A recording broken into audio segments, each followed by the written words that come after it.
And now here we are. It's time for our 3 cents. And today we're talking about New Year's resolutions. That's right. Now we are, 2 weeks into the new year. Some of those who made resolutions have already, called it quits. All right. That's a little scary.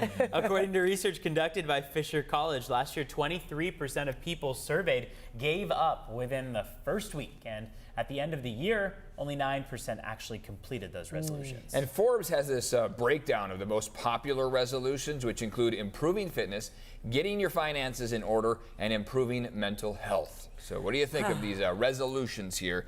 Did you make them at home? Have you stuck to them? This year I decided not to do one because I feel like they eventually, throughout the course of a year, they fail to come to fruition, and then you just feel like a failure. So I didn't set myself up to fail this year by not doing none. You don't want to feel like a failure. No, I was just like, get your workouts in when you can and be happy with that. You already live a healthy lifestyle, right? I could be a little healthier, but that's okay. No resolution's going to help that. Well, I like to think that you can start a new quote-unquote resolution at any time. So you don't need actual start of the new year. If, the middle of February comes around and you're like, I want to drink less. Start drinking less. Right, February. Yeah, exactly. And I think making those smaller goals or maybe more subjective goals makes it a little easier. Rather than being like, I'm going to lose 10 pounds, be like, I want to feel better about what I'm eating. Yeah. Or like, I want to do a yoga class a week. Yeah, exactly. Maybe that's something more a little bit more doable, attainable, where it doesn't feel like overwhelming, right?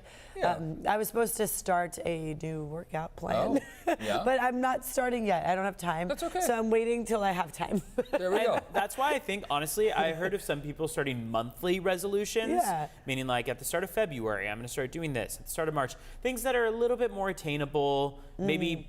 Rather than saying I'm going to be working out more this entire year, like I'm going to work out more in January, and if it sticks, then you can keep build it going. that habit. Yeah. Maybe it's funny because when I was growing up, when you did this whole resolution thing, you wrote it down. You wrote down the number. I want to be at this weight, or I want to cut this many calories a day. I think those times are over, and it's more about self-awareness, right? Because if you don't make it to that goal, I mean, we don't want you to feel bad about yourself, so it's not worth it. And it doesn't, I mean, of course it sounds all great to be like, I'm going to work out every single day.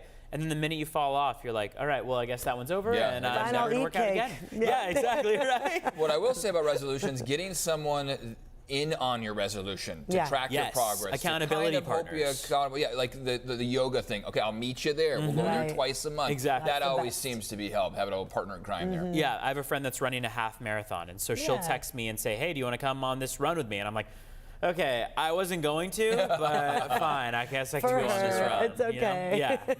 That always seems to help. I mean, whatever it is that keeps you kind of just enjoying life, I think. That was my resolution, was to continue enjoying life. Well, there you go. That's good. I feel like that comes and goes, right? There's certain days where it's harder than others. Just remember that when you're changing Ramin's diaper. Right. What your New Year's resolution was. Yes. What your obligations are versus what obligations and resolutions. A little bit different, sadly. 2 whole different segments. That's Enjoying obligations. That would be another goal. Bottom line, try the best to do your resolutions, but don't worry if it all doesn't work out. Enjoy life. Right. I think that's the big takeaway from all this. All right, taking a quick break. We'll be right back with your headlines and your updated forecast on this soggy Thursday.